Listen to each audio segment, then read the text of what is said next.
Nieves Fernández, Sybil Kathigasu. These two women stood against a mighty nation, Japan. Join us as we uncover the story of these two heroines who fought the Japanese army during World War II. In the dark years of humanity's greatest conflict, while Europe bled within its own war, the Japanese Empire cast its shadow across the Asian continent. From Manchuria to the Pacific Islands, its ambition was clear: to build a vast dominion free from Western influence, but bound to Tokyo's power. With a military force of nearly 6 million soldiers and a fearsome navy rivaling the world's greatest powers, Japan unleashed a series of brutal offensives. China, Korea, French Indochina, and the Dutch East Indies all fell before its relentless advance. All of Southeast Asia seemed destined to bow before the rising sun. Even the Philippines, a coveted jewel for its strategic position and resources. Yet, as their conquest brought devastation, unexpected figures of resistance rose from the dense jungles and scattered villages. One of them was Nieves Fernández, a woman whose bravery would write her own chapter in the history of the fight against Japanese occupation.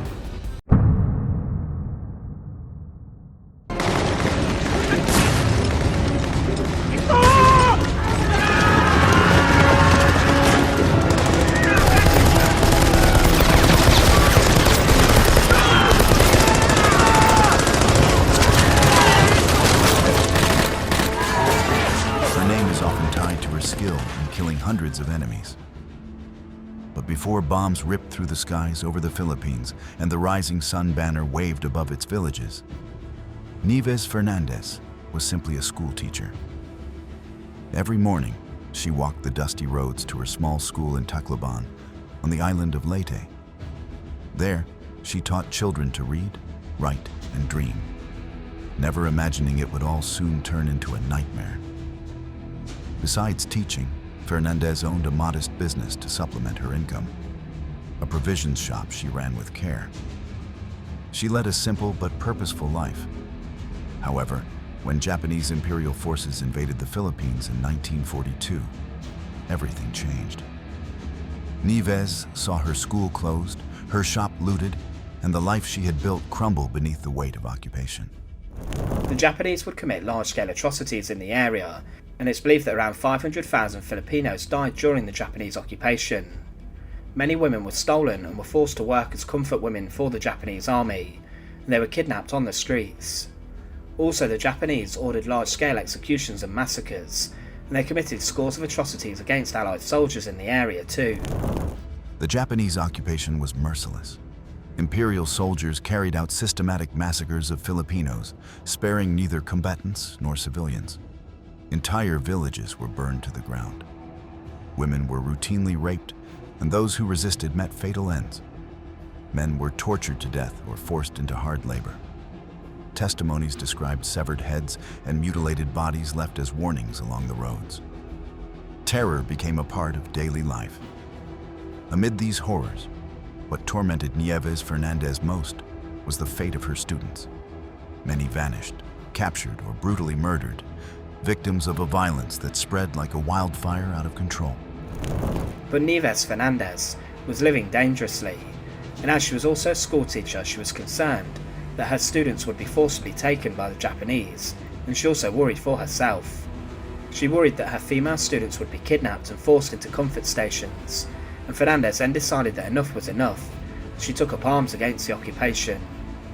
She gathered a group of native men, and together they began to plan how to fight the occupying Japanese soldiers and forces. Nieves, who had dedicated her life to shaping young minds, realized the time had come to defend them. She permanently shut down her shop and made the decision that would define her destiny: to join the guerrilla resistance. She became part of a small group of insurgents, mostly farmers and fishermen. Soon, thanks to her resolve and intelligence, she became one of the central figures in the Leyte resistance. Under her leadership, she gathered about 110 men, all committed and ready to fight. Though they were not professional soldiers, they possessed something far more valuable: the determination to protect their homeland. With no formal military background, Nieves Fernández became her group's combat instructor.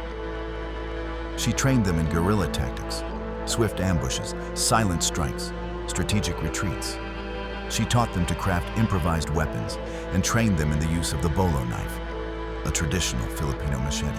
They believed that stealth actions were more successful, and she then began to train her men how to fight and also how to kill using knives discreetly. They also would make clandestine weapons such as shotguns from gas pipes, which were loaded with gunpowder and rusty nails, and she also with her group made grenades. They did manage to steal some Japanese weapons, but with this she became the only female guerrilla commander inside of the Philippines. Nieves herself was considered a talented shot and markswoman, but also was a bolo fighter. The bolo knife, with its wide, heavy blade, was perfect for cutting through dense tropical vegetation. In wartime, however, this everyday tool became a lethal weapon in the hands of guerrillas, especially in Nieves' hands. Beyond being a teacher, she was a master of stealth. That was her true gift. She developed a technique for silent kills, quick, precise strikes that eliminated enemies without alerting others. She moved like a shadow, wielding her bolo or small arms, dispatching Japanese soldiers before they could make a sound. Her reputation grew so much that her name was whispered in fear among Japanese troops. Her technique specifically was to stab the enemy behind and below the earlobe, which would sever the carotid artery and the internal jugular. This led to the brain and immediately forced a soldier to lose consciousness. The blade would be stabbed 2 inches, which would then twist it 90 degrees. This made the victim unable to gasp for air or scream for help, and the only sound would be the struggle from the victim, but it was most probable that they were already out cold before they succumbed to their deaths. The jungle became her greatest ally. From their hiding places, Nieves Fernández's guerrillas launched ferocious ambushes. They attacked Japanese patrols, cut supply lines, and freed prisoners. The forest stood as a silent witness to the cries of shocked invaders who never knew from where the next strike would come. Over time, the danger this woman represented became so great that the Japanese placed a bounty on her, dead or alive. But capturing her was like trying to catch the wind. The Japanese forces began to fear her greatly, and she and her men carried out a number of ambushes on the Japanese under the cover of darkness. They would walk throughout the jungle and ambush the soldiers, and her 110 men as they carried out attacks near to Tacloban, and over the course of 2.5 years, would kill more than 200 Japanese soldiers. Beyond combat, Nieves and her guerrillas carried out heroic missions that saved countless lives. Many Filipino women, victims of Japanese brutality, found refuge in the territories her group liberated.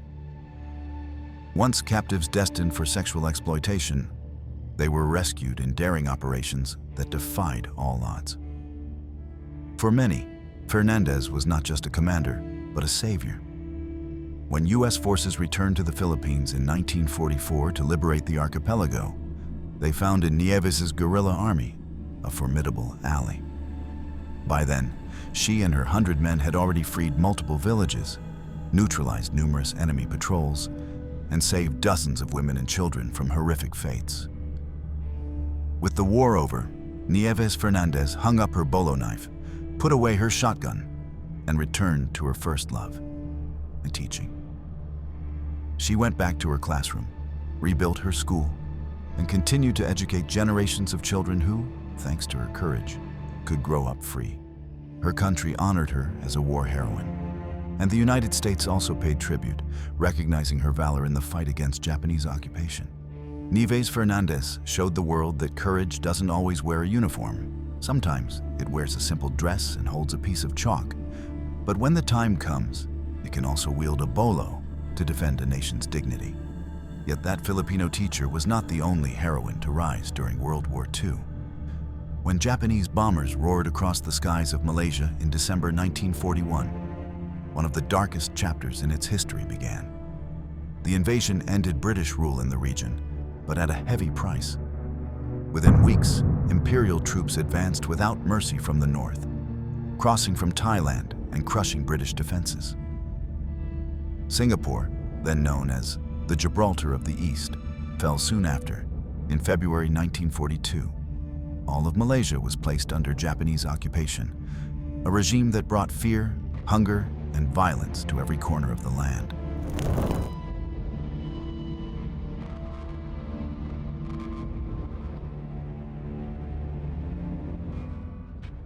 But not everyone submitted. In the jungles of Malaysia, a spark of resistance ignited. The Malayan People's Anti-Japanese Army. Made up mostly of guerrillas of Chinese descent, many of them communists persecuted before the war. The group found a greater purpose in fighting the invaders. Though their ties with Britain had been strained before the conflict, the British now provided them with weapons, radios, and supplies, knowing that every strike weakened the Japanese occupiers. Within this covert network, amid rusted rifles and clandestine transmissions, the courage of Sybil Kathigasu stood out. Before the war dragged her into secrecy, she was simply a respected nurse in the city of Ipoh. Alongside her husband, Dr. Abdon Clement Kathigasu, she ran a modest clinic, treating anyone who needed help, regardless of class or race. When occupation became unbearable and terror gripped the streets, Sybil made a quiet but irreversible decision. She would aid the resistance. They relocated to Papan, a small village at the foot of the hills, an ideal place to operate beyond Japanese scrutiny.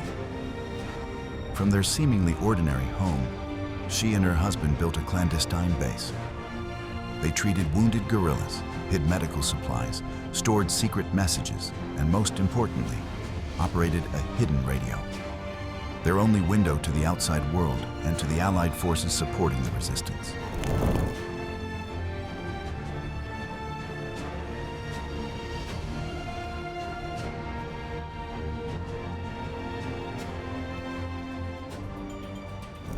Each wound stitched and every message sent was an act of defiance. Each night, as the radio's hum filled their home, Sybil knew she was risking not only her life, but her entire family's. And in 1943, her luck ran out. The dreaded Japanese military police, the Kempeitai, came to her door. A brutal force, often compared to the German Gestapo. They specialized in intelligence, repression, and torture. Their agents spread fear throughout the occupied territories. Experts in extracting confessions through inhumane methods, they had uncovered Sybil's network.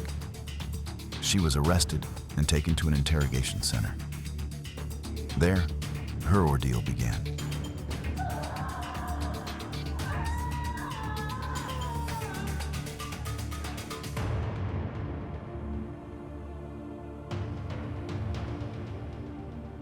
For months, she was beaten systematically.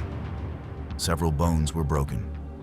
She was hung by her wrists for hours until the ligaments in her arms nearly tore. She was forced to witness the torture of other prisoners as her captors tried to break her mind. She was deprived of food and water, and her wounds were deliberately infected to prolong her suffering. Despite the agony consuming her, Sybil Kathigasu never spoke. She never betrayed a single member of the Malayan People's Anti-Japanese Army, never revealed the location of a radio, and never uttered a name.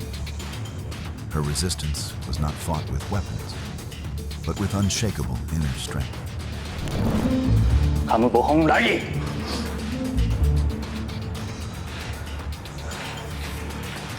Mana radio tu? Released in 1945 after Japan's surrender, Sybil emerged a shadow of her former self. The scars from torture were deep and permanent. Her body, though free, never truly healed. Every time she closed her eyes at night, she relived the darkness she had endured.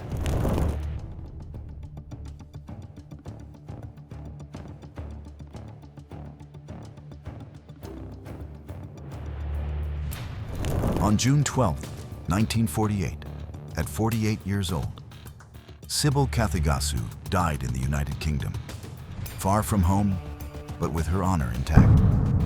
She did not fall in battle, yet her body remained a wound left by war. The tortures she endured to protect her people caused irreversible damage, and her legacy was not that of one who pulled a trigger, but of one who held on to hope despite unbearable pain. 6 months before her death, she was honored for her heroism. She was awarded the George Medal, Britain's second highest honor for civilian courage, becoming the only Malayan woman ever to receive it. A small consolation for someone who gave everything. Today, Sybil Kathigasu's silent voice still echoes in Malaysia's memory. A reminder that courage is not always measured in military victories, but in the unyielding will to resist oppression.